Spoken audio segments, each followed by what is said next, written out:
Back in 2015, Universal was granted the exclusive theme park rights to use Nintendo's games within their parks. Since then, we've seen 2 Nintendo lands built in Japan and California, with a third opening at Florida's Epic Universe in 2025. This land, called Super Nintendo World, only uses the Mario and Donkey Kong IP. Otherwise, not much is known about Universal and Nintendo's future theme park plans. In this video, we'll be going through all the games they could consider and rank them in order from least likely to most likely. Let's start off with the 2 least likely franchises. While Xenoblade and Fire Emblem both have their dedicated fan bases, neither are big enough to truly justify an entire themed land. I could see merchandise of these properties popping up at some point, but other than that, I think Universal will probably leave them alone. There's a lot that could be explored in these worlds, but unfortunately they just aren't popular enough to warrant their own lands. Sadly, that same sentiment also applies to Pikmin. While the most recent entry in the series did boost the franchise's popularity, I doubt it boosted it enough to get on Universal's radar. Besides, Super Nintendo World already has plenty of Pikmin Easter eggs hidden around, suggesting that a theme park land just for these characters is fairly unlikely.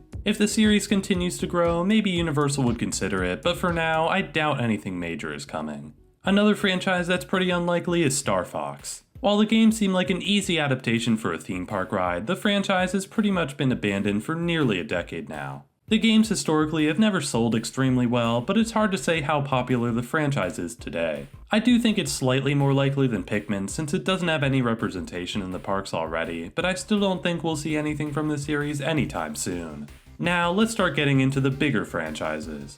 Metroid has been with Nintendo ever since the NES, and with multiple recent entries in the series, the franchise has been more popular than ever. Samus is one of Nintendo's most well-known characters, and the world of Metroid could have a ton of potential for a themed area. Unfortunately, like with the last few games on this list, I'm still unsure if the sales are good enough to be truly considered. Especially with the popularity of the next few games on this list, I don't think Metroid is super high on the priority list. It's possible if a future game or film adaptation does extremely well, but until then, this is probably the least likely of those major franchises.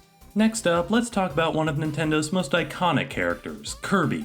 Despite Kirby's popularity as a character, you might be surprised to hear his games don't sell insanely well. They tend to sell around 1 million copies, with the most recent mainline game managing to sell over 6 million units. While that may sound like a lot, compared to Nintendo's other franchises, Kirby is around the middle of the pack. Even still, because he's such a well-known character, I could definitely see him making his way to the parks in some form. I'm not sure if it would be an entire land, but a pop-up meet and greet with Kirby could do extremely well. It's certainly the most likely option so far, but we still have 5 more series to get to.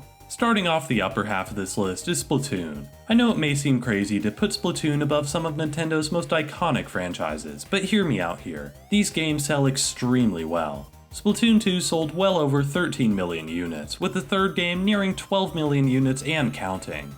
If this series continues its streak of popularity, I could see it gaining enough reputation to warrant its own theme park land. The one problem now, though, is how young this franchise is. Compared to other Nintendo series that have been around since the NES, the Splatoon franchise has been here for less than a decade. I do think it will have enough staying power to remain popular for years to come, but Universal may want to wait and see before making a decision. It's certainly on their radar, but for now, I don't quite see it happening. Another very popular franchise is Animal Crossing. This series saw a massive boost in popularity with Animal Crossing New Horizons, which managed to sell a whopping 44 million units and counting. That makes it the second highest selling game on the Nintendo Switch, and one of the best selling games of all time. I could definitely see a themed land coming to Universal at some point, but the problem is I'm not entirely sure what it would include. Personally, I think the best way for Universal to include Animal Crossing in their parks is to make a huge meet and greet area themed to an Animal Crossing village. Part of the appeal with Animal Crossing is its many characters, like Isabelle, Tom Nook, and the countless villagers. Imagine a meet and greet area that cycled through a number of villagers so each time you went there you could see a different one. I think that could be a really exciting project, while not necessarily committing to an entire themed land.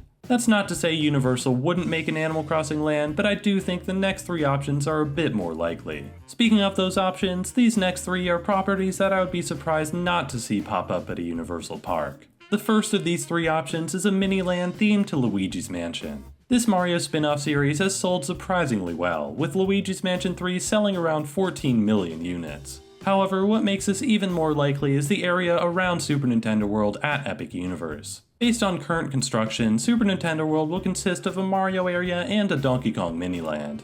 These two series are closely related, with the character of Mario originating in the Donkey Kong game. With that, it seems likely that any expansion to this area would be closely related to Mario as well. That's where Luigi's Mansion comes in. Close by to Super Nintendo World is a small parcel of land that's been set for expansion. This would be the perfect spot for Luigi's Mansion attraction, further expanding what will likely be Epic Universe's most popular land. I could easily see a shooting dark ride based on the game, with players catching ghosts using their poltergust vacuum.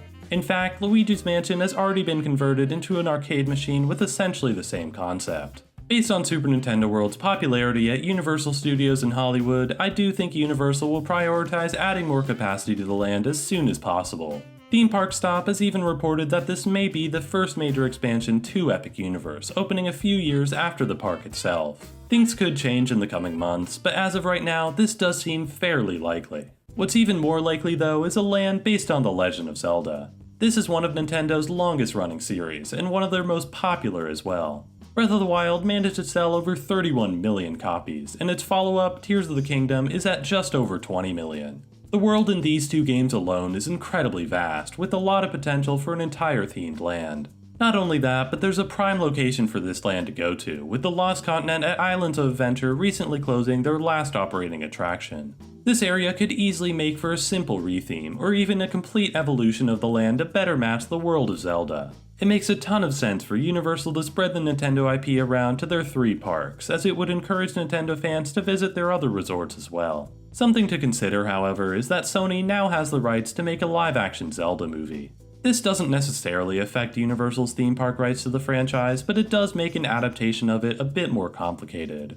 They could very well just make their own adaptation of the games, taking elements from different entries and combining it into one universe. However, depending on the movie's success, it's possible Universal might want to sync that adaptation with theirs. If I had to bet, I do think they would just stick with adapting the game so they wouldn't have to get the rights from Sony. Still, it will feel a bit weird to have 2 separate adaptations of a live-action Zelda. Regardless, I do think this land is an absolute no-brainer, and one I'd expect to see at Islands of Adventure in the near future. That leaves one series that's by far the most likely of them all, and that's Pokemon. This is the single highest grossing media franchise in the world, earning over $88 billion worldwide. That alone is a massive pro, but the world of Pokemon also seems perfect to turn into a theme park land. There's a ton of iconic locations and characters, and I could easily see a dark ride where you have to catch Pokemon throughout a themed environment. The merchandise opportunities are immense as well, with plushies, shirts, interactive elements, and so much more. There have been some suggestions that Universal doesn't have the rights to use Pokemon within their theme parks, but I don't think that's true.